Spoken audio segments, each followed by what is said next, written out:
Good evening. We've seen another day that the Lord has made. We are rejoicing. We're absolutely glad in it.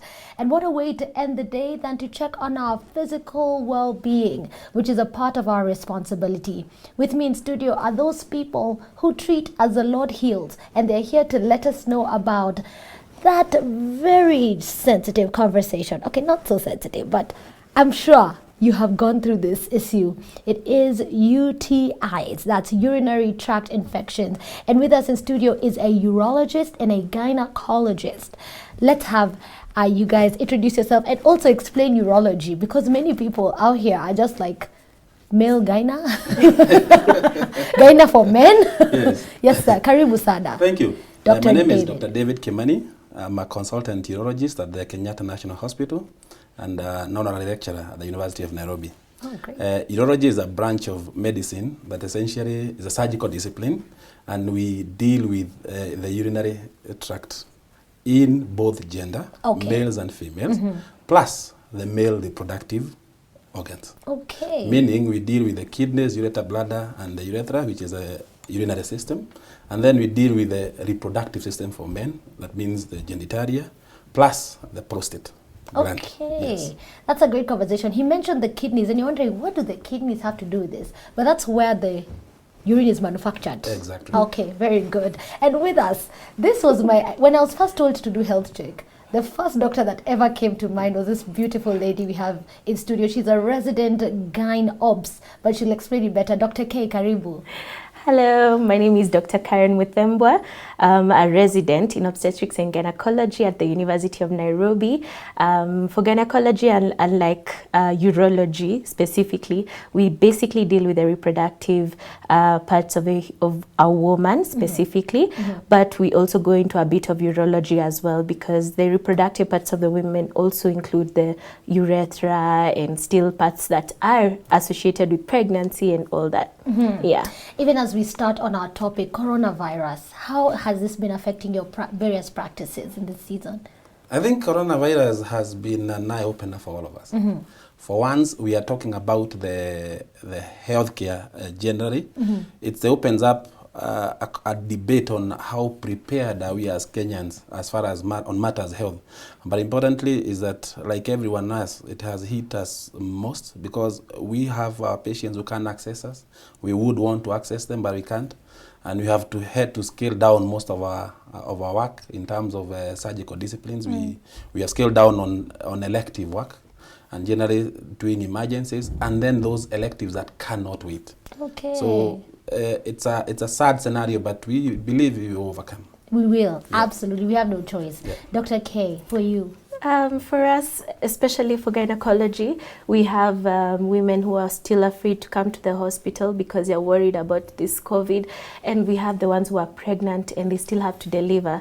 So we have people getting into emergencies even at night, and then there's issues with curfew and even getting them from their home to their houses, the number of ambulances available. It's been really a big challenge, but we're trying to really assist with this, especially for those ones who are having emergencies and at night. Wow, but all will be well. Even as we have that conversation, remember, wash your hands, keep that social distancing rule, wear your mask. Everyone in studio had a mask, by the way. It's just that it's not easy. It's not easy to do this with masks on, but go ahead and do that. We are live on Facebook. We are live on YouTube as well. Keep in touch with us on Instagram and Twitter. And Instagram is a thriving place for Dr. K, so check out her Instagram. She loves to share information. As we start, Dr. David, can you describe what UTI is in men? Very good. Urinary tract infections, like those issues, they stand for urinary tract infection. So it's generally where you have a bacteria sending to the urinary tract and causing problems in the urinary tract. And I want to differentiate here from the outset that a urinary tract symptom is not infection is not the same as a sexually transmitted infection. That's a good. Those are very two different diseases. The urinary tract will affect the urethra, the bladder where you keep the urine, the ureters, and the kidneys. Whereas a sexually transmitted infection generally looks at the reproductive organ.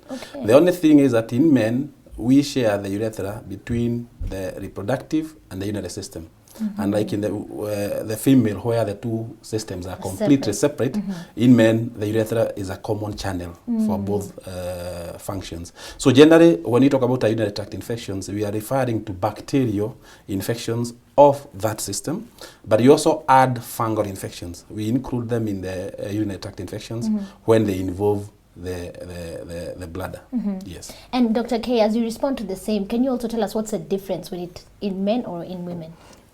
So as we said, urinary tract infection is just that part of the urinary system.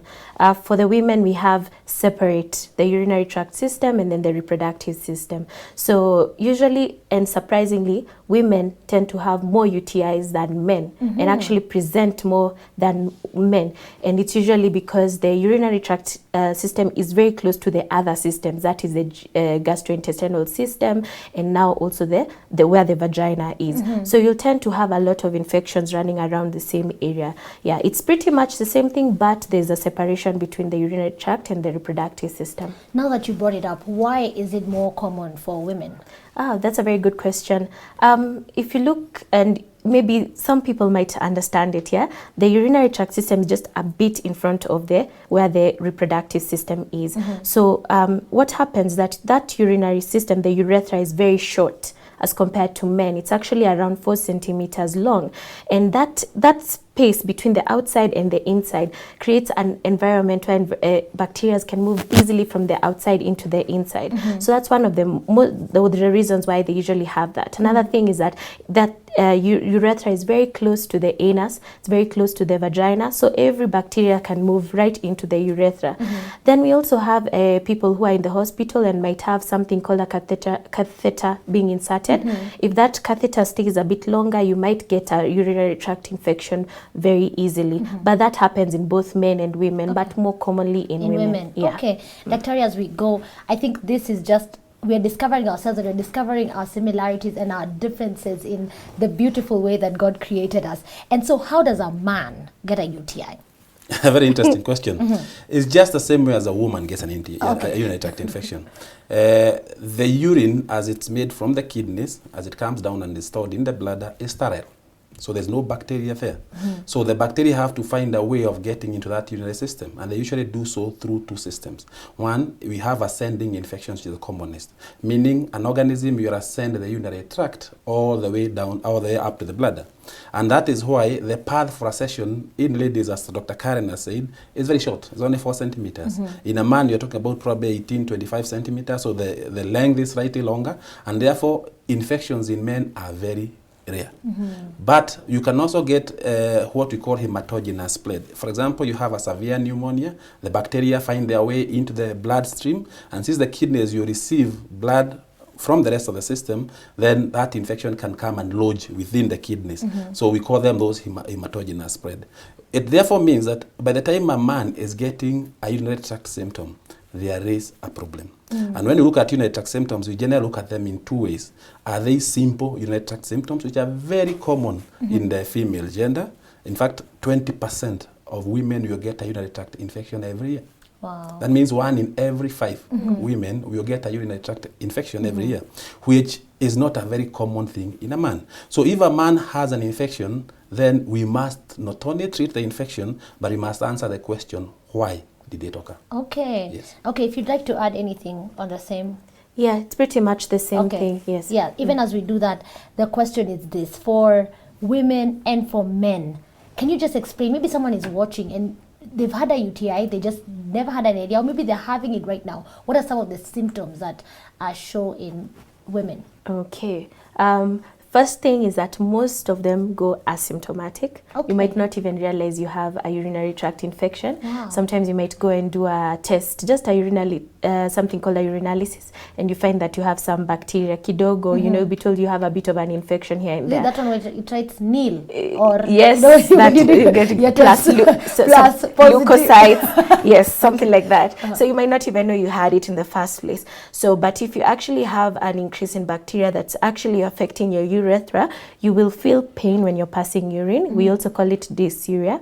You'll also have sometimes you might experience difficulty in passing that urine. Sometimes you might experience some frequency. We call it frequency. You keep going to the loo so many times because your bladder and everything down there is irritated. Sometimes some people might even have it at night more than the usual. Sometimes you might even produce pus in that through that urethra. Wow. Yes, it can be as bad as that. Okay. Yes, and sometimes it can even change color. How do you For women, it will be very difficult. Okay. Yes. Okay. But for men, it will be obvious. Yeah. Yeah. But by the time you're getting past that, means your bacteria levels are very, very high. Yes. Many people also try to talk about urgency. Yes. Like you're pressed and you it's have now. to go, and then before you get to the toilet, something has just come out. No. Just a little bit of it. Yeah. If you've experienced any of these symptoms, please text us and ask your questions. They can start coming in as soon as now. 22232 is how you can get through to us. Have you experienced that? Frequency, urgency, some sort of it's discharge, it's not, it's more of pus.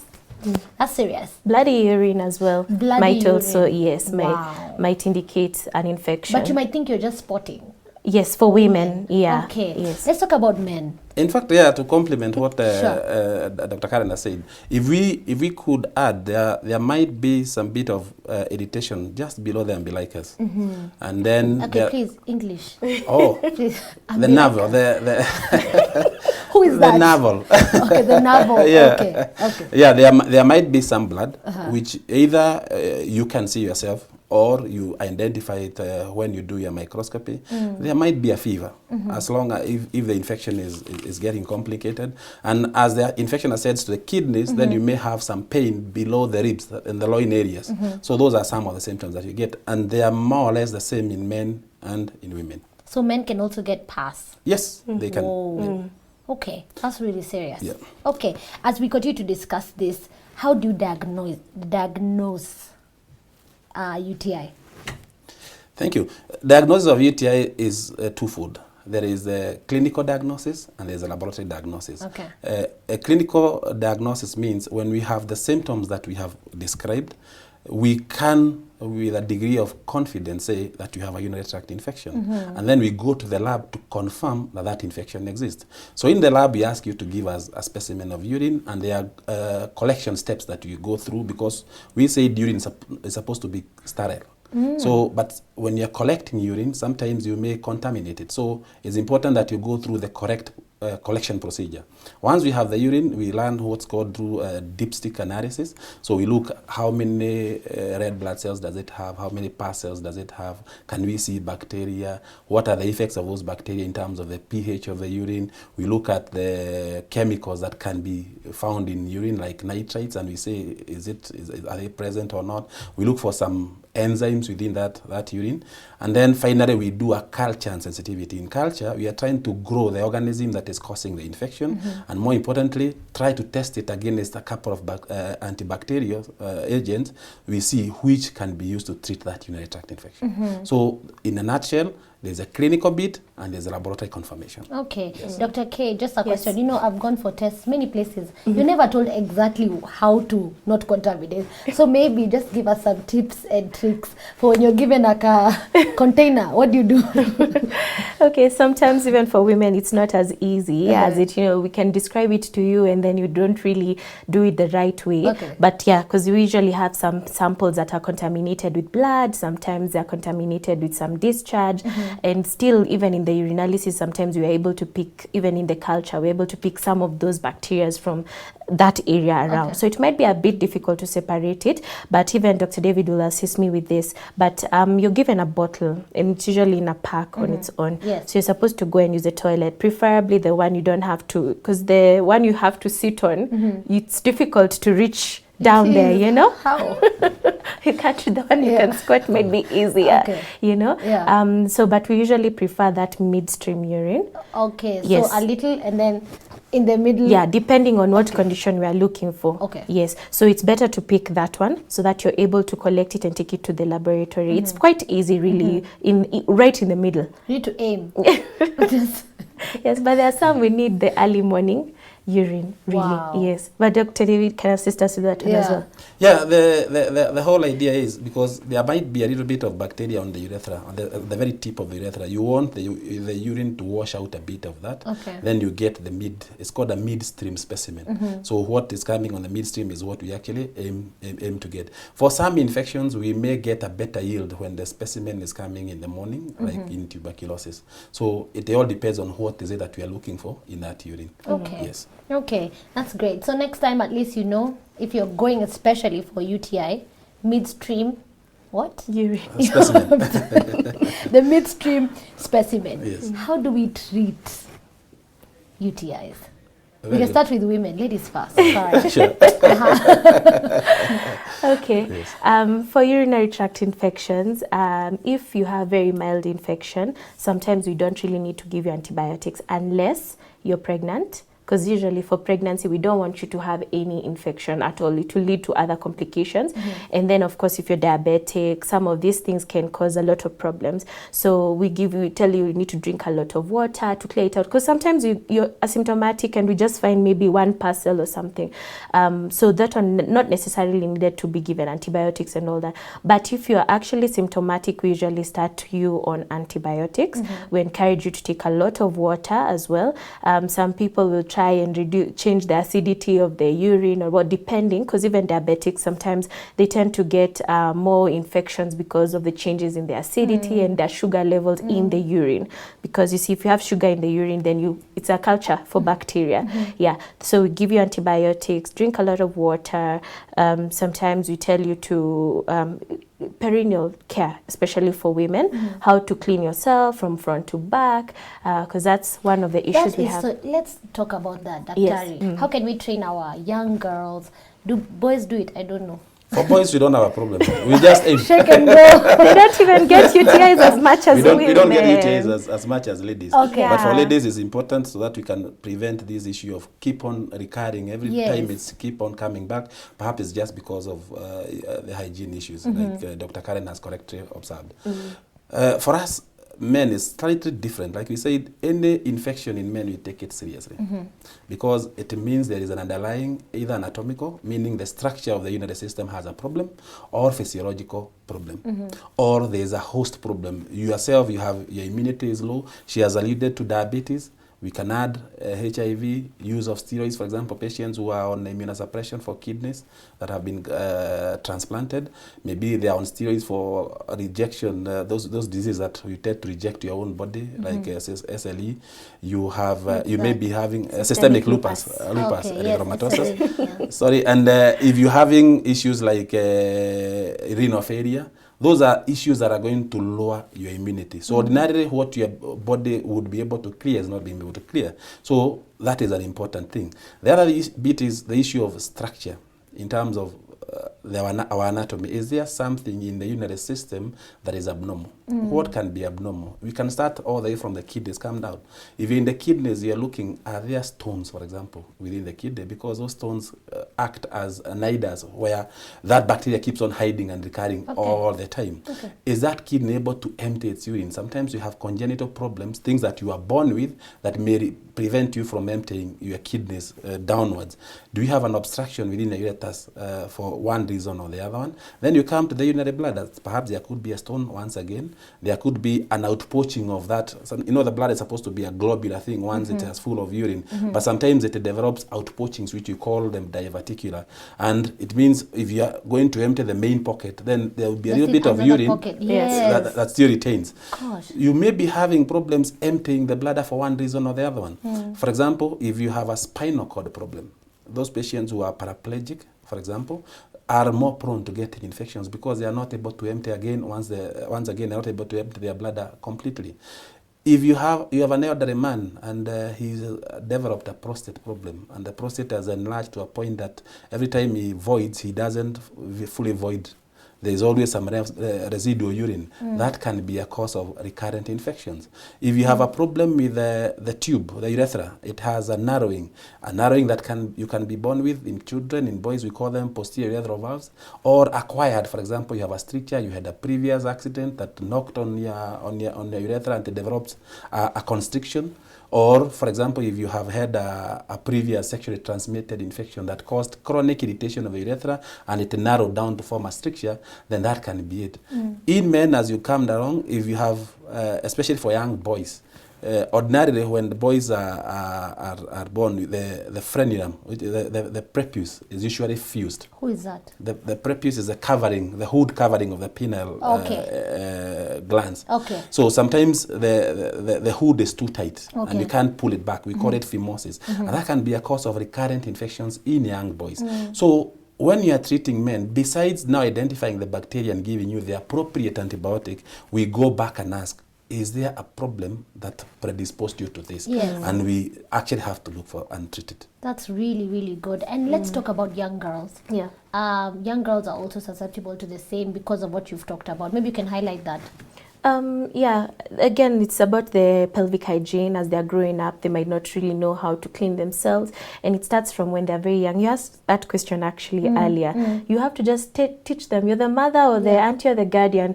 Just tell them from the beginning, Mama, you have to wipe yourself from the front to the back. Yeah. You know, and then being young, as you're growing up, there's usually like they get this infection, upper respiratory tract infections. They can easily get through hematogenous spread as well. Yes. That is very common actually. Okay. And it's usually people who are immunocompromised, young children, pregnant women, the same people, diabetics, yeah. What are some of the myths you've had around UTIs? As we talk about this, I've heard you need to drink a lot of cranberry juice. I don't know. What are some of the myths you had that we'd like to dispel at this moment? The first one is actually that urinary tract infections are sexually transmitted. When men come to us for treatment, sometimes they ask, can I bring my partner along so that we can treat?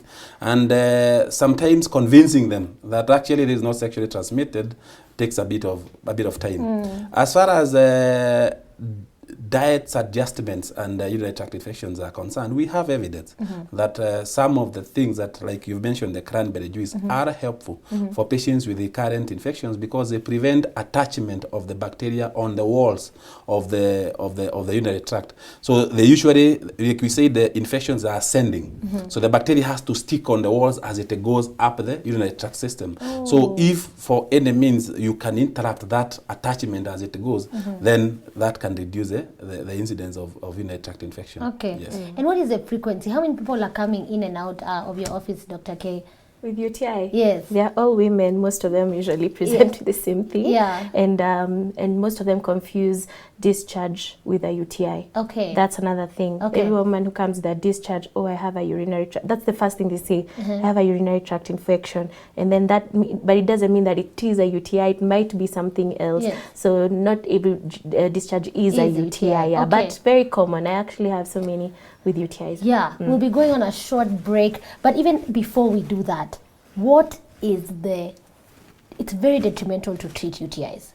Just give us a snippet of some of the issues that would present themselves if this UTI goes untreated.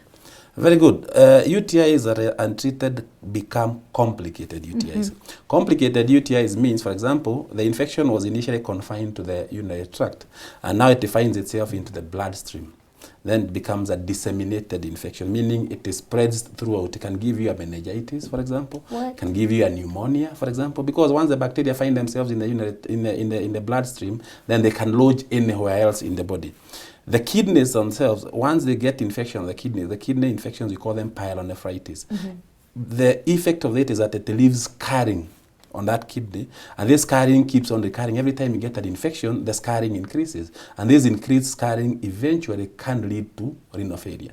Wow.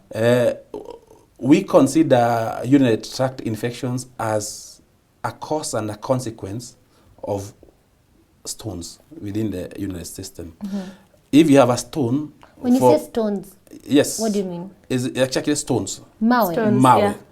People can form stones within the urinary system, Okay. and once you form those stones, they get propagated by the presence of an infection. Again, the presence of an infection can be the nidus on which the stone will build. In fact, sometimes we consider them to be tombstone of bacteria. those stones. So those are some of the complications that can arise from a persistent urinary tract, and they can actually kill. From the outside, let me say this because you did ask an important question as far as who are these people who come to you. For me as a urologist, you get various categories in terms of age. Yes. If I have young boys, for example, whom we said has posterior valves, have the phimosis, that tightening of the prepuce that we said, then that might be one subset in that small age. Yes. As you get to the middle age, perhaps the commonest cause now becomes issues to do with the urethral strictures, mainly from trauma in childhood or sexually transmitted infections. Wow. As you move towards the older patients, then we start thinking about now of the prostate enlargement, be it benign enlargement or cancerous enlargement as a cause. Then we have the subset of category of patients in hospitals. We call them nosocomial infections. Infections acquired in hospital. Probably you came for another problem and you end up with a urinary tract infection. Yeah. Why? Because in hospitals, sometimes you are bedridden, you're not able to move from here and there, and therefore one of the things we may do is fix a urinary catheter for you. Now we have introduced now a direct conduit from the environment to a sterile area, and bacteria can ride along that catheter, giving you urinary infections. Okay. So we look at it in terms of who is the patient in front of me? How old is this patient? What's the gender of this patient? Are there any gross or any big things that are, for example, if you are paraplegic, for example, yes, and I'm called because you have urinary tract infection, they wouldn't come as a surprise because already we said that's one of the causes of failure to empty the bladder. So besides treating, I will now look for the cause and I'll try and address that cause. For women, do you also look for the cause? Yes. All the time as well?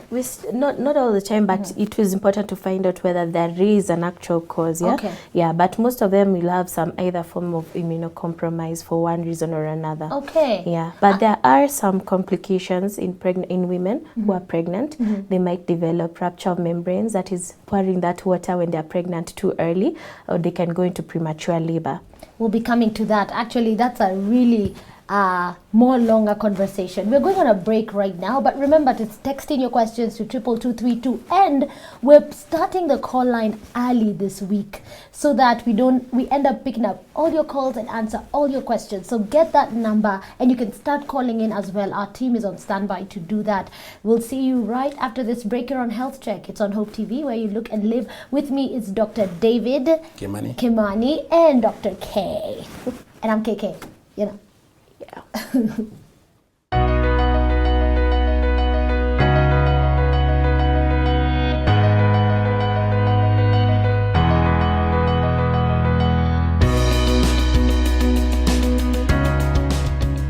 So much for the feedback. Call line is already open. If you just joined us, we're talking about urinary tract infections, and our doctors will quickly explain that one more time. With us is Dr. David Kimani and Dr. K. And Dr. K, there's a special shout out from mom and dad. Just wave to them. Where are they? Hi, mom and dad. And my sisters and brothers. Oh, and your relatives. And my grandmother.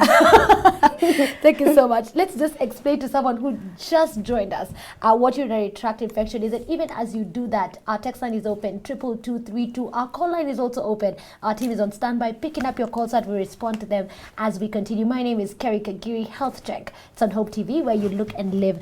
Dr. David Kimani, could you just explain it to someone who's just joined us? Thank you. We say that urinary tract infection is infection of the system that makes urine, which ideally should be sterile. It should not have any bacteria in it.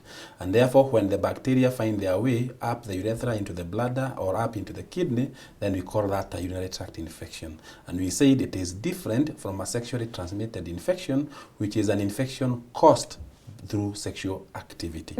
We also say it is a very common problem, and we say that 1 in 5 women will develop a urinary tract infection, and in men it's more interesting because any form of urinary tract infection must be investigated, because ordinarily men should not get urinary tract infections.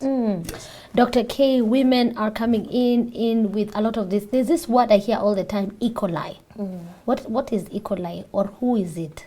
No, E. coli is an organism that's usually very common in the gastrointestinal system, around the anal area. It's actually like a normal, but it's a normal organism that's usually just there. But now it's usually one of the most common causes of urinary tract infections. Why? And even in women, because every time you do not wipe properly, then E. coli moves into the urinary tract, and that's how you get UTI. E. coli is actually number 1 on the list. Parents, as we left for the break, we urged you to take time to train your children, especially your daughters, sana, how to be able to clean after from front to back, how to just generally maintain, you had a word for it, hygiene. What do you call it? Hygiene. Okay. Okay, that's the word from the doctor. Even as we get to that, someone is asking a question already on 22232, and this is the question we were coming to, that I experience frequent urine at night. Can UTI be permanently healed? I'd like to make just a note. If you're texting in or calling in, would like to know if you're a man or a woman, because we have a urologist in studio and a gynecologist in studio. So this one particular, they didn't highlight the sex, but you can just respond to it. Very good. That's a very good, very, very good question. Yes. Because when we talk about the lower urinary tract, that is the bladder, the sphincter, and the sphincter is the brakes that prevent the urine from leaking, and the urethra, they form what's called the lower urinary tract. And any symptoms within that system, we call them lower urinary tract symptoms. It can be frequency, which means going to the toilet very often. It can be urgency, which is an overwhelming urge to go to the toilet that cannot be postponed because there will be consequences of a leak.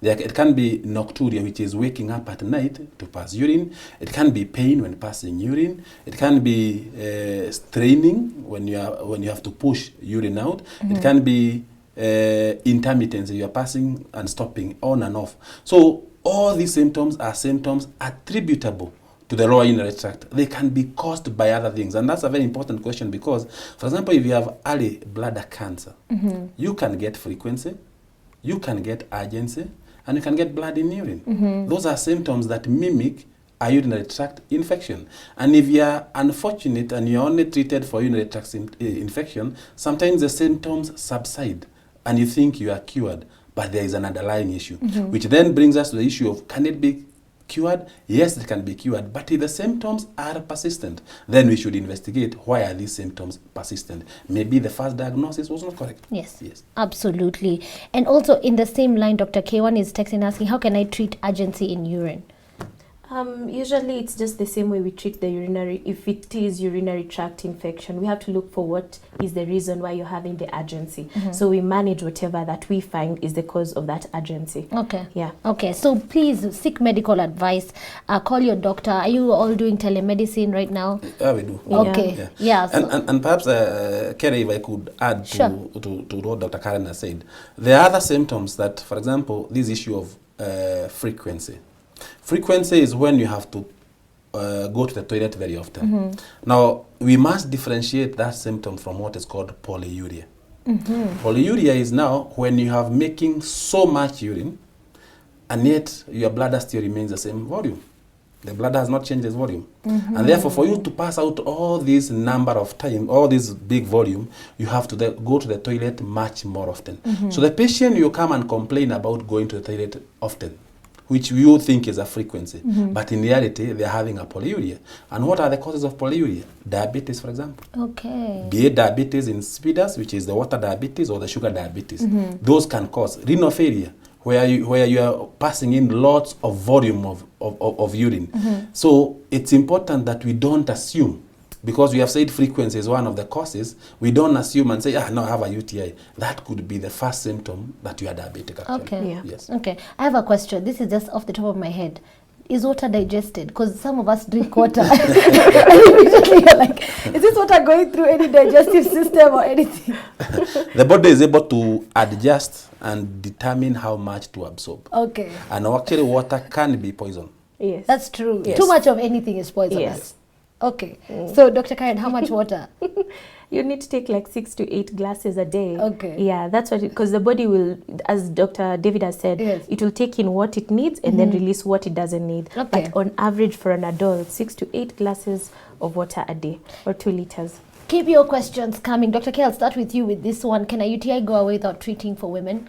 Yes, it can. Yes, it can. But you have to remember that if you have a UTI, don't just stay at home. Okay. It's important for us to find out whether there's a problem. We said people with diabetes, if you're pregnant, we still have to treat you. Yes. So don't stay at home. Yeah. Okay. And Dr. for men? A UTI, we have said any symptoms relating or mimicking a UTI must be investigated. We prove it's a UTI in a man, and once you have treated you, we have to look, why did you get a UTI? Okay. And perhaps again, to complement Dr. Karen, the issue of UTIs in women are interesting, because sometimes we look and we can't find any cause whatsoever. And we call them idiopathic causes. We joke about it, say the doctor is an idiot. Yeah. And the patient Is right. is pathetic because of the doctor being an idiot. Your problems persist because your doctor is an idiot. Yes. But generally, some of those patients, we put them on prophylactic antibiotics, where you have to take antibiotics. And there are some very interesting aspects to it. There's something we call honeymoon cystitis. That when you have a couple, every time they have contact, they end up with a UTI. And it's a reality, and we must deal with it. Okay. And they actually sometimes are advised to take antibiotics before contact. Okay. Yeah. So in women, it's a very interesting one. And sometimes we allow women to go on the counter and buy drugs themselves. Okay, Dr. K, someone here is asking, hello, I'm diabetic. I usually experience a lot of burning during sex. What could be the problem and also the remedy? Her name is Mary. Okay, so even Dr. Davis has just talked about it That's right it, now. same thing. Yes, Okay. yes. So every time you have intercourse, and that, because you remember we talked about having the urethra just next to where the reproductive opening is. So every time there's any friction there, there is they usually present with a UTI. Okay. And most of the time it's a woman who always comes, every time I have this, I have a UTI. So we allow them to actually have antibiotics. Sometimes we might give them a dose of antibiotic just before they have intercourse. We encourage them to actually pee immediately after. Yeah, it might flash off. So that's not a myth, because I was thinking in the place where we're talking about the myth of immediately after intercourse, couples are encouraged to clean the system. Yes, in this case, we can encourage them to actually pass urine afterwards. Okay. Yeah. Okay. One here is asking, is there any age bracket vulnerable to UTI? That's just fat. Yeah, we have said it's all age groups, but in men, it's more common in the younger boys and in the elderly patients. Yeah. Alex is asking, a colleague once treated a man who had BPH, that's benign prostate hyperplasia. I knew that. And he said with pumpkin seeds, and he healed. Yes. Any experience of treatment without drugs? Very good. The symptoms of BPH overlap with the symptoms of urinary tract infection. And if you are talking about a UTI, it's not going to be cleared by pumpkin seeds. We have some literature to suggest that some patients may actually do well in terms of the urinary symptoms because of an enlarged prostate, that there are some chemicals in them that may actually cause improved voiding for men. Yes, that is not a myth. And the only unfortunate bit is that we have not identified the specific chemical and the dose. So we can't tell you whether to take 20 pumpkins or a slice per day. Yes. Okay. Those are some of the questions and the comments that are coming in. So many of you texting us on 22232. Even as you continue to text us, we want to start picking up your calls. The number is right below your screen. Continue to call us. Continue to let us know, what can men do to support their women, because clearly the women are the ones who are running to the doctor, other than paying for the insurance. What else can? That's an important one. For example, we have just mentioned the issue of contact and infections after contact. It's good for them to understand that this can be a symptom, and the lady is not objecting to contact, and they support them to go to the gynecologist. Sometimes at the age of around menopause, again, is a vulnerable area for ladies when it comes to UTIs, when the hormones are packing up, especially the estrogen hormone. They may assist those ladies during that time. Even contact at that time is usually very uncomfortable because there's dryness, there's no moisturization, infection, mainly because of this hormone lacking. And that was the concept, which I'm sure Dr. Karen, we will talk about the issue of hormonal replacement for some ladies who cannot do without hormonal replacement if they are going to have a normal life sometimes. Okay. Okay, as we get into that, can we answer the question first? Or just, I don't want to ruin the train of thought, just go for it. Okay. So there are these people, once you go into menopause, there's a lot of changes in terms of the hormones, and one of the hormones that reduce actually during menopause is estrogen. And that estrogen usually, as it helps, you know, in normal activity. If you're in, like in the vagina, there'll be a lot of secretions and all that, but what happens, it dries up. Actually, that's what happens in postmenopause. So these women tend to have a lot of friction, a lot of they'll also present with UTIs just because of that reason. And even estrogen itself is protective against UTIs. So we tend to give them, if they have these symptoms and they're disrupting their lives, they cannot even have normal intercourse, we give them some hormone replacement and we give them something with estrogen. Okay. Yeah. So consider that. We're getting now into your phone calls. Thank you so much for keeping them coming. As we pick a call, Dr. K, this one is for you. My daughter is 8 and she's been constantly complaining about itching around the vulva. Additionally, her panties get very smelly.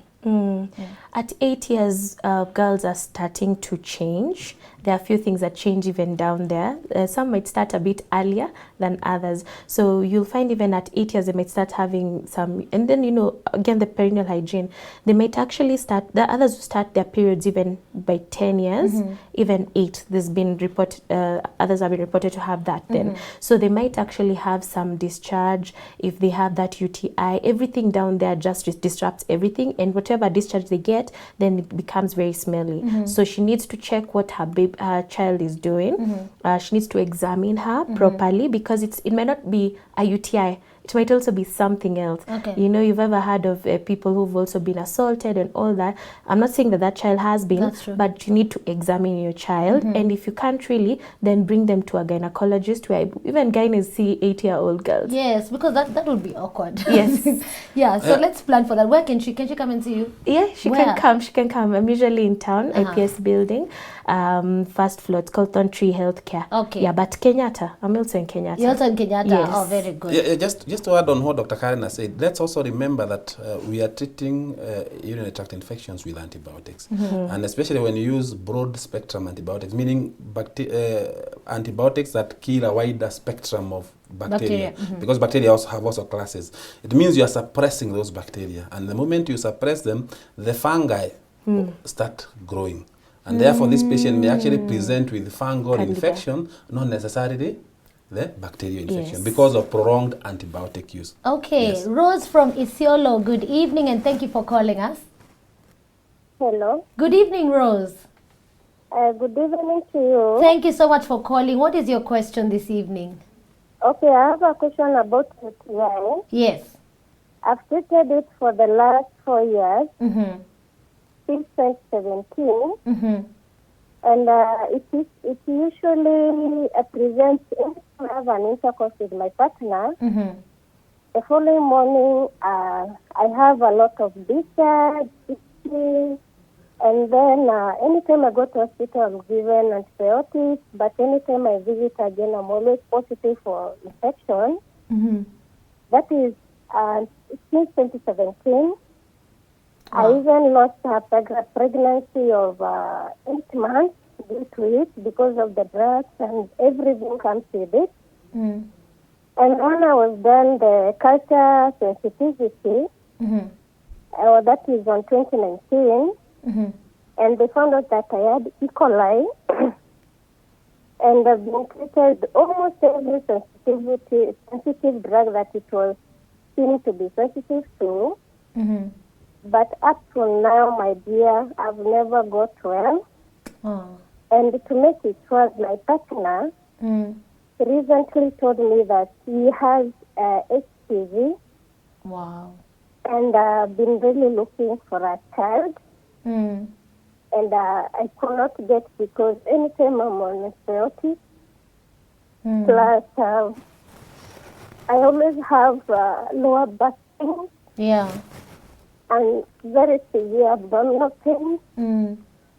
and I don't know what to use, who to turn to, because I've seen gynecologists, they are trying their best, and it's like they are giving up, and I'm also giving up, and also my partner now is even separated for a year because of that.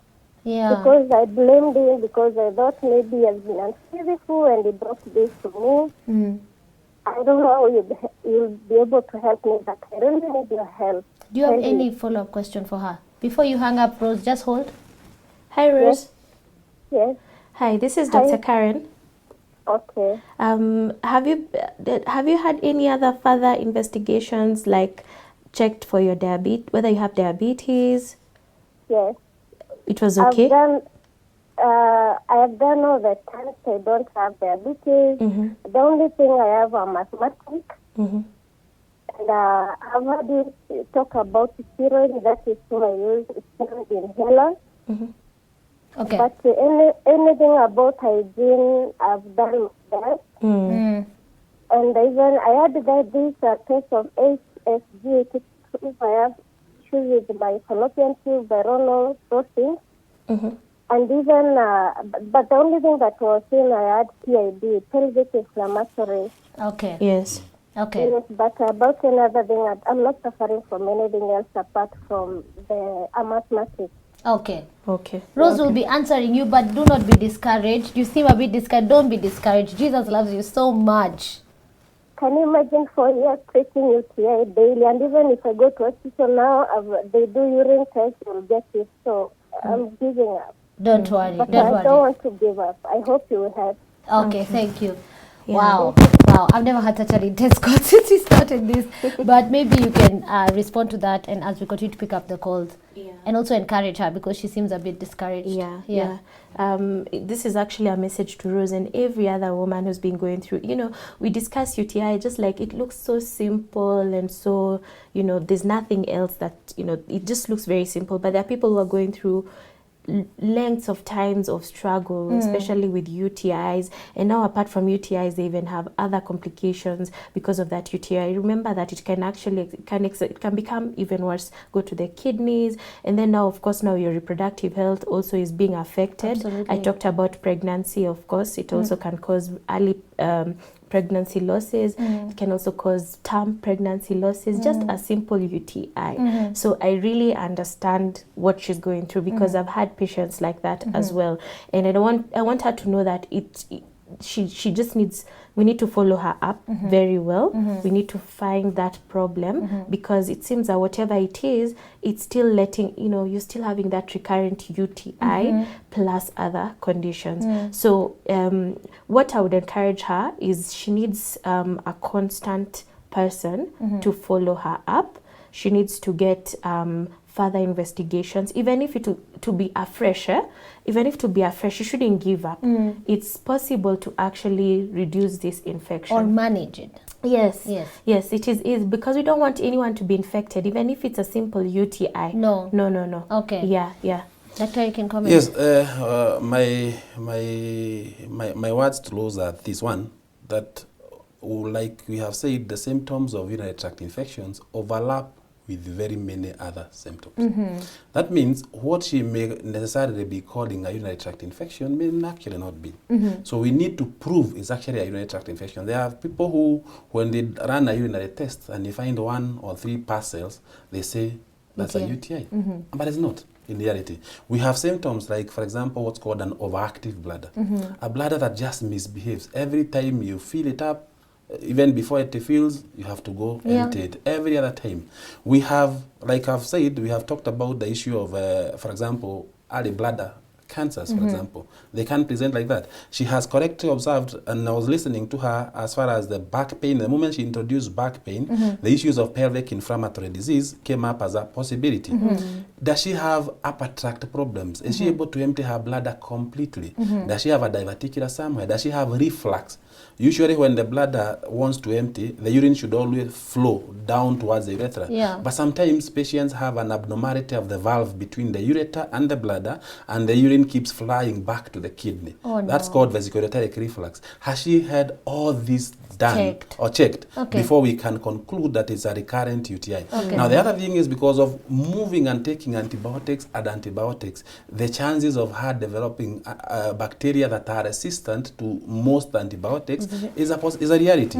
So we want to know what spectrum of antibiotics were tested, because we have surprisingly an increasing number of resistance to ordinary antibiotics, but we have new antibiotics that can be used for her. So I would advise her that she needs, like Dr. Karen has said, it's important for her to have consistency in terms of follow-up. Because the moment you come to me, I'll start from the basic. Then somebody picks up, then the next time you go to another doctor, they start again from the same page again. So it's important to pick up.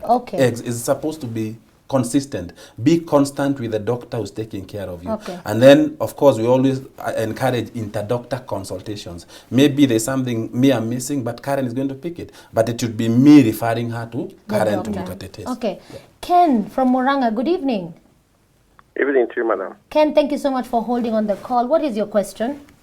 My question is, I have a girlfriend who has been having this UTI, recurring. Maybe we have tried to change the whatever, the pads, but it is still recurring. Well, if she have any sort of infection from any other disease, maybe she uses a Figo tablet or whatever, and she will have definitely antibiotic discharge, which looks like ile maziwa mara ile kushikana hiyo kitu. Now, what could be the condition? Because it's 1 year, inaenda, inarudi, baada ya maybe one month akinyesha, ingine tena inakuja after parts ikiisha. Amemaliza hiyo issue, then inakuja. Okay, thank you, Dr. Karen. A follow-up question. Follow-up question. Ken? Yes? This is Dr. Kimani. I wanted to know, what evidence do you have that she has recurrent infection?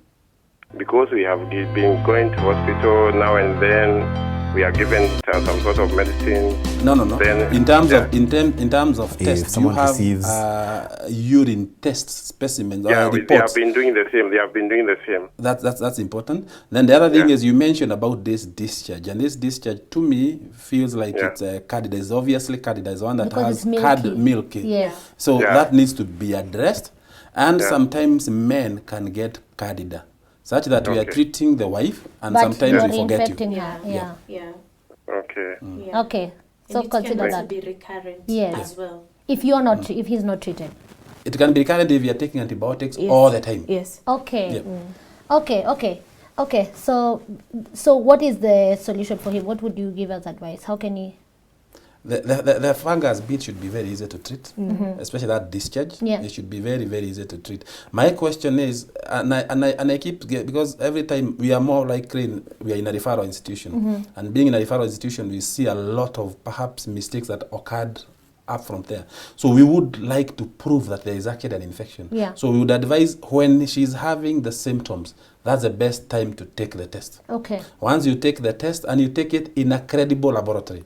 We all know the Kenya we live in, and we have a lot of problems with standardization in terms of reporting. Doctor, you're in a position to recommend. I think you should go ahead and do it. No, we don't do. We can. I would not. I would say credible. Credible.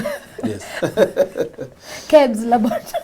Yes. Anyway, so it is well. Even as we do that, if you have a response to it also, Dr. K, you can go ahead and do that. But James is asking, can a UTI affect my sperm count? I am 38.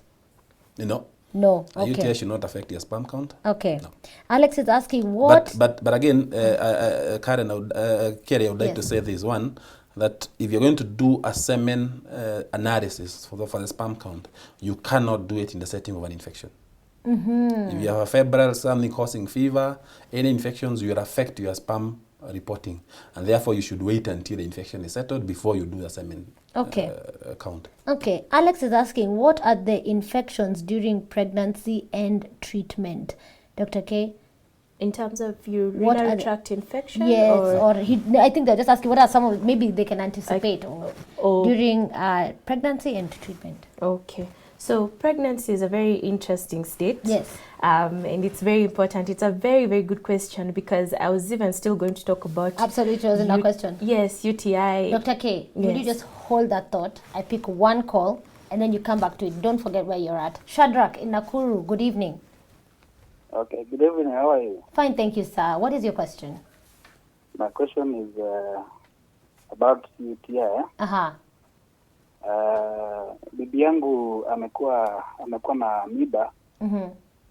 Na after almost every month amekuwa tu complain about the same. Na complain mambo ya UTI. Anaenda hospitali after every month anaenda tu anaambiwa kuna hiyo infection. Lakini bado hajapata mimba. Sijui inaweza shida ni gani. Bado hajapata. Do you have a follow-up question, Dr. K or Dr.? Bado hajapata mtoto. Okay. Yeah. I didn't understand. Akona mimba sahi ama it's amoeba? Akonayo. Akona mimba sahi. Yeah. Okay, good. Good job. Okay. We'll answer it in general. Okay, sawa. Tutaijibu sasa hivi. Okay. Thank you so much. That's Shadrach. So his wife this is the pregnancy thing. Let's pause. Let's have a moment of Pregnancy. Let's enjoy pregnancy. Yes, because please. UTI is very common in pregnancy, and I will give you the reasons why. And this is why most women, when they go, even the first visit, we always check for a urinalysis. Whether you came in and said, oh, by the way, I'm 3 weeks in, I'm pregnant 6 weeks, you know, we have to do a urinalysis. Okay. Why? Because pregnancy, first of all, is an immunocompromised state. That means your immunity is not like when you are one person. Now you're two people. Your immunity has kind of just dipped a little bit. So what happens? All the bacteria, the E. coli and all that, they take advantage of that urethra because it was clean. Now it goes up. So UTI is very common in pregnancy. Most women will have UTI even in the first visit. So even if they get it severally, it's common to get a UTI in pregnancy. What we do is that we do not ignore it at all. Once we get a UTI in pregnancy, because of its complications, the ones I had mentioned, it can cause you to lose that pregnancy. It will, you know what happens is that it causes inflammation, disturbance down there, and then now you start losing that pregnancy. The waters, we usually say break the waters, they break too early, then you will have to deliver that baby also too early. So we have to treat that infection. For those ones with recurrent infections, we still do that thing called microscopy culture and sensitivity, where we take that urine, not just the test he's been talking about, the repeated urinalysis. We just take that urine, put it in food. We give it food, as Dr. David has talked about, and then we grow it. Is that what culturing is? Yes, that is culturing. Once we grow it and we can be able to see it under a microscope, we now give it medication to see which one works, the sensitivities. So she may need to be investigated further with a microscopy culture sensitivity. And then again, we do not ignore other causes of that UTI. Because she's pregnant, that's one reason. Again, we don't know whether she has the things, diabetes, again, HIV, we do not know. We need to investigate those things that can cause any cause of immunocompromise. And then again, we have those ones who still have recurrent UTIs even after treating. So we still have to investigate her further. So she also needs follow-up. Yes, and especially now that she's pregnant. Yeah. It's very important. Shadrach, thank you for following up on that, and I hope you can take the next slide. Doctor, you can add something. Yeah, I wanted to add the fact that the pregnancy itself, the uterus and the bladder, they are neighbors. Yes. And sometimes the growing uterus compresses the urinary bladder. And more or less it's reducing its volume, and therefore frequency becomes a symptom. Not necessarily because you have a urinary tract infection. That's why I say the issue of confirming on a credible laboratory the issue of culture of a urinalysis. The second bit I wanted to mention is that diabetes sometimes can occur in pregnancy. Pregnancy causes diabetes, diabetes causes a UTI. So it's important for us to look at that aspect to it. And then the other issue is the issue of fungal infections are also, Candida is also commoner in pregnancy. And therefore it may be symptoms mimicking a urinary tract infection. Okay. Finally, where you do your culture once again, because we see very interesting culture reports. Growing a bacteria you have never had growing in the urinary. tropical. And it's all about standardization of our laboratories. So we would urge, because we have always talked about, people have said, I went to see a doctor. Is it a doctor that you saw actually? And we are encouraging people to go on the board, Kenya Medical Practitioners and Dentists Council, and check the name of the doctor who treats you, so that you ensure that actually is a doctor who's treating you. One is asking, they didn't highlight the sex. Remember, as you're texting in, please highlight your sex. I have a fungal infection. I think it should be a woman. And I have used antibiotics. It's not working. What will I do? Yeah, and in fact, one of the reasons why she might actually be having the fungal infection is the recurrent use of antibiotics. It depends on which one she's using, because there's antifungals and there's the antibiotics, antibacterial that kills the bacteria. But now what happens, because it's in the vagina, there's, if it's a woman, Yes. there's usually a balance Yes. of the organisms, Yes. different types of organisms. There's the fungal, there's what, so there's a balance. So if she's on antibiotics for a long time, if it is antibiotics, then it kills the bacteria. What goes up? Fungal infection. Now you tend to get candida when you have been using antibacterials a lot, even soaps. In Okay. fact, that's one of the other things. Okay. Yes, if you use antibacterial soaps a lot, you will also get a lot of fungal infection. Okay. If she's talking about treatment for the fungal infection, maybe she's having a recurrent kind of a thing, or she's having chronic infection. She needs it also cultured as well, so that we can treat that fungal infection. Okay, we're going on a short break. When we come back, Dr. David Kimani will be responding to if UTIs can cause vitiligo in men. 209-22232 is our text line. 20933 is for Hope FM. I'll see you in the morning, by the way. I'm still on. But yeah, let's go on a short break, a first aid break. We'll be right back. This is Health Check on Hope TV.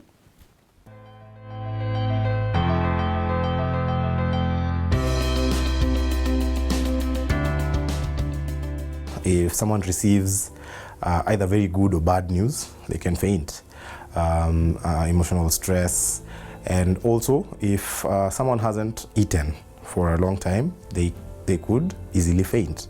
So how do you handle someone who has fainted? First of all, so that you can tell fainting from other types of unconsciousness, you have to have a bit of history. You have to know that this person has been standing in this place for too long, or this person has not eaten, or this person has just received very bad or very good news. So once you have that bit of history, what you're going to do, you still need to conduct a primary survey. A primary survey is where you ensure that airway, breathing and circulation are okay, and then now you can continue with the management of fainting. So I'm going to do that. I'm going to do the primary survey. Open your eyes if you can hear me. So my casualty is not responding. So I open the airway and check whether she's breathing. She's breathing. Quickly check the pulse. Now in fainting, you will find that the pulse is going to be slow.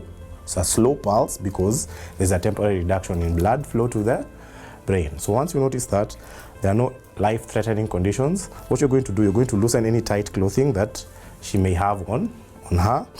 You loosen, and then what you're going to do, you're going to elevate her legs. You're going to elevate her legs, get something to support, so that blood can now start flowing back to the brain. If your casualty does not recover after 10 minutes, what you're going to do, you're going to place her feet down and then reassess her airway, breathing and circulation, and then place the casualty in the recovery position, which I'm going to do right now. So take her feet, move the pillow, open her airway again, check whether she's still breathing. Breathing is still present. Quickly check the pulse. Pulse is present. Then place her in the recovery position. Take her arm, place it at an angle of 90 degrees. And then take her foot, keep it flat on the ground. And then take her other hand, open her palm up, high five, place it on her cheek, and then use the knee to turn this casualty into the recovery position. maintain that open airway, and then call for help.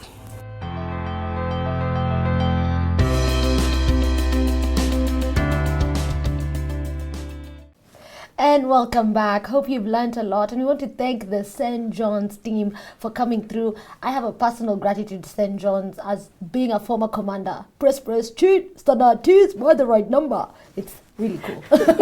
Other than first aid, you learn a lot. Thank you so much, St. John's, for coming through and teaching us all the various lessons throughout all the episodes. To watch much more of that, you can check it out on YouTube, because we have our episodes right there. We have our episodes also on our Facebook page. That's Hope TVKE. My name is Kerika Giri. This is Health Check.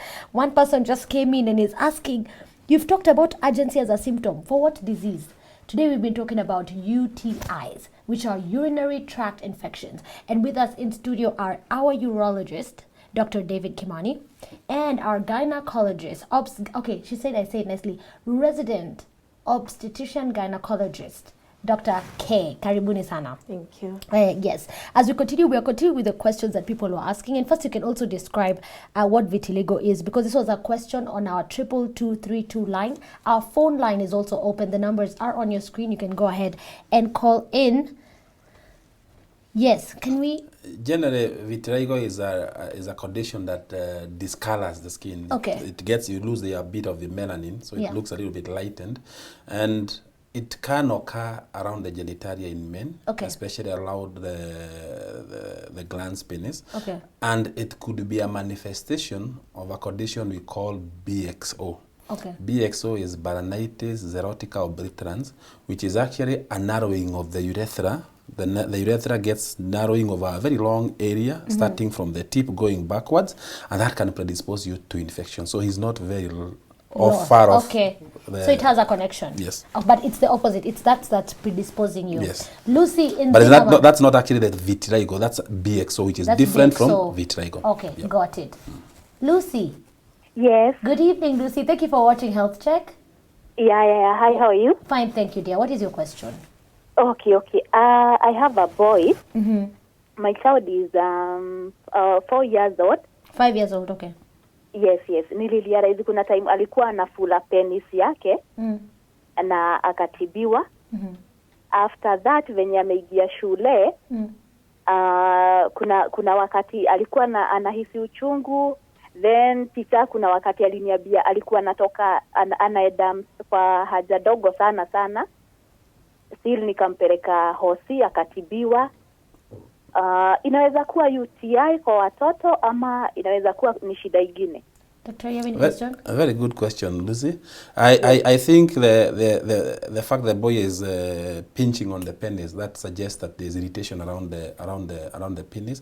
Most of the times, these young boys get what's called balanitis. Balanitis is infection of the space between the prepuce and the glans penis. That space sometimes get infected and can be a source of recurrent urinary tract infection. And one of the treatments we offer is circumcision. Okay. And the problem goes. Okay. Lucy. Oh, she's gone. Okay, Lucy, you've heard what is recommended. Okay. And what did you, please explain that you said to do pracamdesal and I don't know what other part. the penile shaft, the tip is what we call the glans. The glans, penis, okay. And then it's covered by a prepuce. Oh, prepuce. Prepuce is a foreskin, that hood. Okay. Now, sometimes infections or organisms hide under that prepuce. Okay. That's why one of the recommendations for circumcision is recurrent infections. Okay. Because sometimes cleaning that area becomes a problem. And because it's a problem, it becomes a hiding spot for infection. So for recurrent infections in boys, sometimes we recommend circumcision. Anna is asking, is it right to wash the private parts with soap, especially for the woman? I talked about this before, actually, in one of my videos. I recommend on Instagram, yes, Dr. K. on Instagram. I really frown upon putting anything down there. It can self-clean. Okay. The vagina has mechanisms of cleaning itself. So you don't put any chemicals, because soap, some of them have antibacterial components. And the antibacterial components usually change the environment of the vagina, which normally has organisms, it will change that bacterial environment, and then you now start having fungal infection, things like bacterial vaginosis, which is very devastating for some women. So just run water? Run warm water with just clean warm water. Okay. Yes, and do not use anything with flint, just clean either with your fingers or something that doesn't come out, like those towels that... Yeah, no. Yes. Okay, okay. We have a call on our call. Thank you so much for watching. Good evening. Good evening. Just wanted to ask the doctor. Yes, what's your name? I'm Brenda. Brenda, thank you for calling. Oh, welcome. I'm 8 months pregnant, and then I've been treated the UTI infections. I took some medication after 3 months, and then I took some recently. But on my right side, I have a lot of pain. And I don't know what the problem is. The right side on your back or? No, on the abdominal, on the right side. The lower side? Yep. On the lower side? Yeah. Okay. Okay, we'll respond to that. Thank you, Brenda, and all the best with the pregnancy. Sorry? Any spotting? Thank you. Any spotting, Brenda? No. No spotting. Okay. But my urine is very dark. Okay. Okay. Yeah. Thank you, Brenda. Okay, we'll answer that as we continue. One is also asking, I don't know what they're asking, preventative measures one can take for the UTIs. I will assume that, and we'll be answering that as we continue. Dr. K, as you plan to answer that, let me ask this question right here from our text line. I'm Jim. I was tested and found with epithelial cells. They are recurrent and I need help. First, what are those? Epithelial cells are cells that line the surfaces. All body surfaces, like the skin here, we call it an epithelial surface. Okay. And sometimes cells will break off from there. And those are what we call epithelial cells. Most of the times, they don't have any clinical significance. And that should not worry the patient. Okay. Yeah. So he's going to be fine. He's saying that they are recurrent, so it's okay? Yeah. Okay, fine. Okay, let's get Lucy from Nyamira. Good evening. Or Joseph from Nyamira. Good evening. Yeah? How are you, Hello. Joseph? Okay, I'm fine. Yes, go ahead with your question, sir. Okay, I have a problem. Yeah, this problem started almost 1 month ago. Yes, sir. Okay, Joseph, we're looking forward to your call and your question. You can also text in on 22232 if your network having network problem. One is asking, are there conditions that increase opportunities for UTIs? Yes, we did mention any conditions that one lower your immunity, and we talked about diabetes, use of steroids, HIV, rhinopharia, active cancer treatment or an active cancer, all those conditions that lower your ability to fight infections. We talked about structural problems. It may be a problem of the way, something that you are born with. For example, we talked about obstructing valves within the boys. We talked about reflux of urine up the kidneys, presence of stones, pregnancy. So anything that impedes complete emptying of the bladder can be a cause. And we might as well add constipation. It can be a cause of recurrent infection, especially for young girls. Okay, Dr. K, you had some question to answer? Yes. This is about the patient, the lady who she's pregnant and she's had a UTI before, has been treated, and she's complaining of some pain on the lower side. Before I go into that pain, why I asked her about the back pain was because, and Dr. David had talked about it, something called pyelonephritis, and it can happen even in pregnancy. Okay. And in fact, we like to treat it immediately. So we said that UTI is a bacterial infection that it ascends, goes from down there up, and it can go up to the kidneys. So if it infects the kidneys, it's called pyelonephritis, and the pain can be at the back, just below your ribs. That's where your kidneys are located. Why I asked her that, because in pregnancy, because the immunity is low, and then also with progesterone, your muscles are not moving as fast as it should. Your bacteria now are moving up even to the kidneys. that can cause some concerning things. For example, you'll have people with excessive nausea, and that's one of the reasons some people have nausea even in pregnancy that's even over exaggerated. Yeah, we call it, we don't, it's not hyperemesis gravidarum, that's what the name is, but it can look like hyperemesis, that is vomiting too much. So we have to treat that infection. Yeah, but coming back to her question, she said it was down at the abdomen. Yes.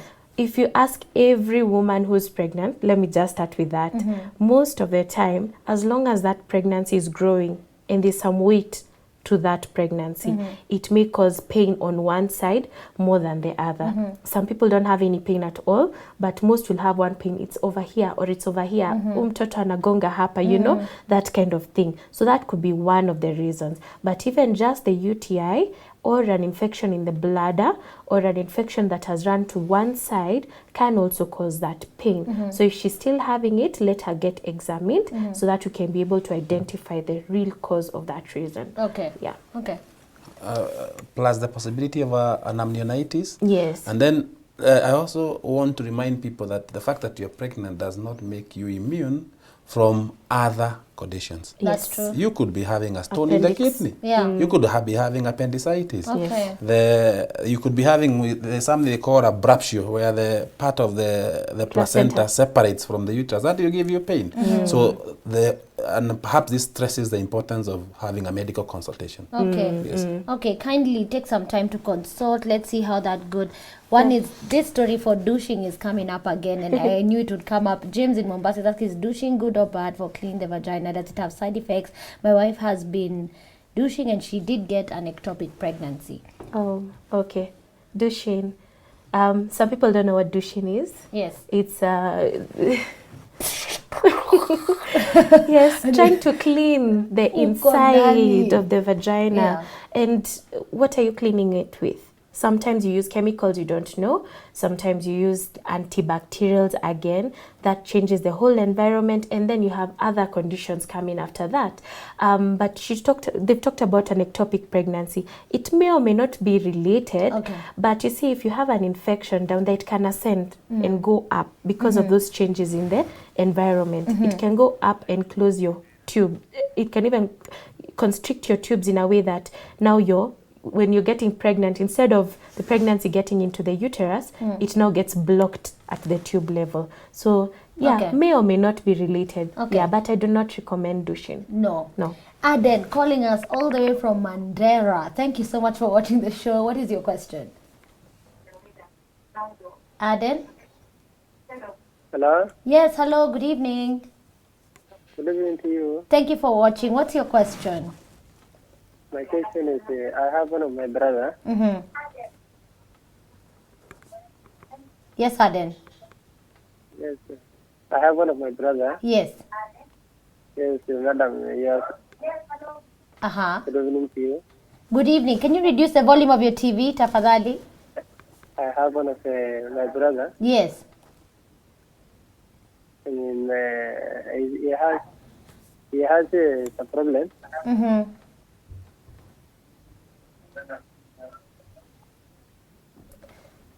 Okay, kindly when you call us, reduce the volume of your TV because the echo makes you think that we're not hearing you, but we could hear you.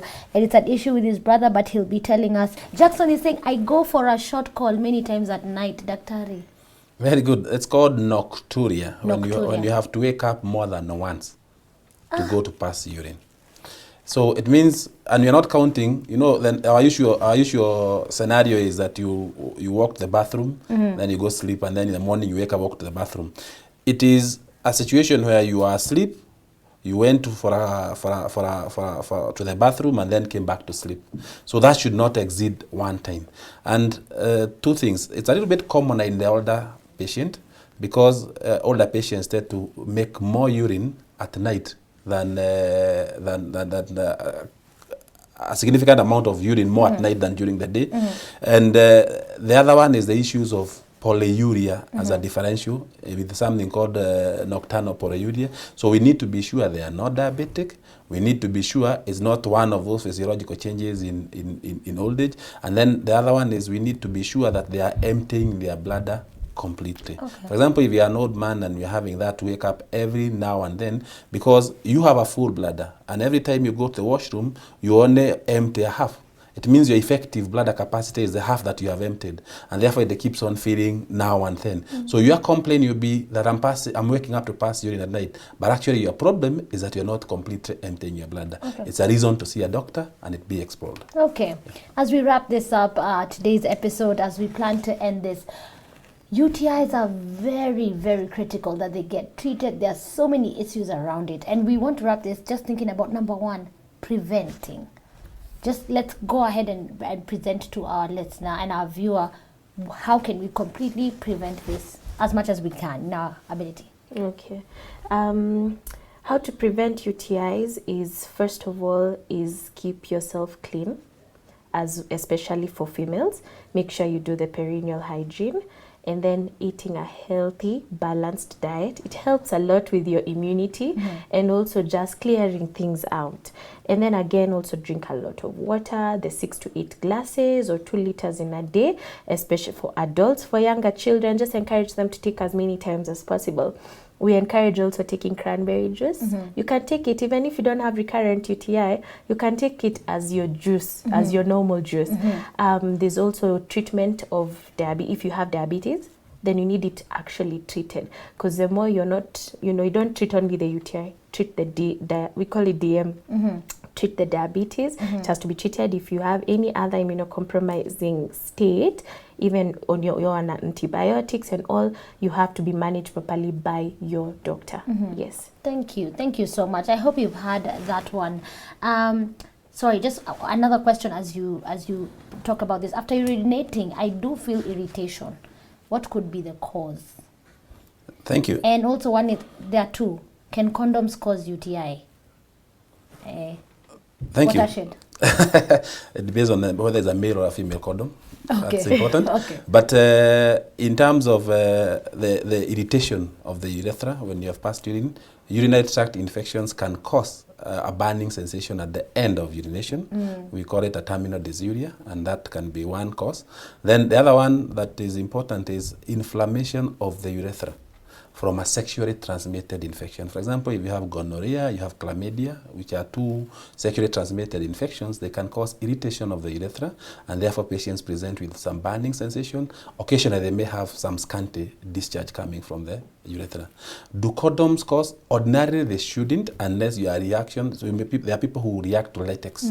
Condoms are made from latex. That can cause an infection. If you have a reaction, then a reaction will mean an inflammation around it, and that can cause a problem. If it's a female condom, it can predispose you for some people. Okay. Yes. Okay. The conversation today on UTIs. Thank you so much for all your calls. Too many calls. We couldn't pass them all, but we have to wrap up this edition. There's so much to do, but we will share the contacts of all our doctors, and just you can go ahead and do that. Get to know how people can reach you or come to you or call you for telemedicine or yes. Yes, my name is Dr. David Kimani. I'm at Kenyatta National Hospital, Doctors Plaza, room number 2. I'm also at 5th Gong Avenue, office suites. Most people know the Lancet Laboratories, that building. We are on 7th floor, room 1. We call ourselves 5th Avenue Medical and Surgical Center. And you are welcome any of the weekdays. Yes. Awesome. Dr. K. My name is Dr. K, but my full name is Dr. Karen Muthembwa. You can find me, mainly you'll find me on social media, and that's what I encourage you, so that you're able to learn and be able to communicate with me a bit easier. You'll find me on Instagram at K Muthembwa. You'll find me on YouTube at Dr. K, and then Facebook Karen Muthembwa. And then you can always find me also in Kenyatta National Hospital. And in town, it's a building called IPS building on Kimathi Street, first floor, Thorntree Healthcare. Okay, awesome. This, can we pick one more, Director, can we pick one more question on 22232? Thank you, I have permission. Vicky, I have rashes and pain around my vag, and also finishing my monthly period, some blood still keeps on coming. Let's finish with that question. Okay. Rashes can be anything. It can be an infection, it can be a reaction to something, maybe the pads she's using, she's reacting to it, or the tampons, that can cause a reaction. And then again, it can also be an infection. Things like maybe she should come and see me actually. Please. So that we can be able to manage her properly. Yes, tafadhali, because she still has blood after the period is over. Thank you so much. Yes. We will continue to this. And yes, thank you so much for watching the show. Remember, you can go ahead to our Facebook page. Go ahead, click on the content. Share it with whoever and everybody. Share. Let's get this information out there. Daktari, closing remarks. Thank you.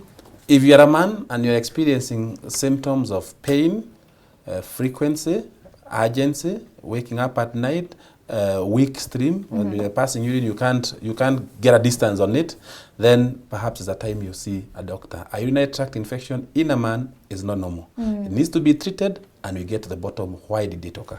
Thank you. Awesome. Yes, for the women, keep yourself clean. Don't over clean yourself. That's another thing. Yes, and always get a gyna. Have a gyna. Yes, even if you're okay. Yeah. Yes. Okay. Thank you very much, and thank you for watching.